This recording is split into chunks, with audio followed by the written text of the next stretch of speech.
This is a prolific children's author for decades now. He was forthcoming with his dementia diagnosis. Back in 2021, he did a number of interviews talking about the fact that he could no longer ride a bike, he couldn't drive a car, he couldn't write anymore, though the stories, all of his stories, he said, were still with him, and he believed that they would be with him to the end. But the things that he could not do any longer would famously, he would drop into schools and he would read and give an account of these stories to the children who love the stories so much. Could no longer do that.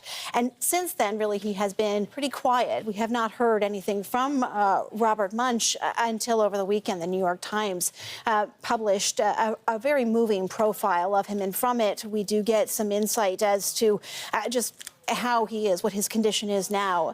Essentially symptomatic, but very much still self-aware. The article also says that when he was diagnosed with dementia, and that would have been just prior to 2021, he did apply for and was approved for medical assistance in dying, MAID.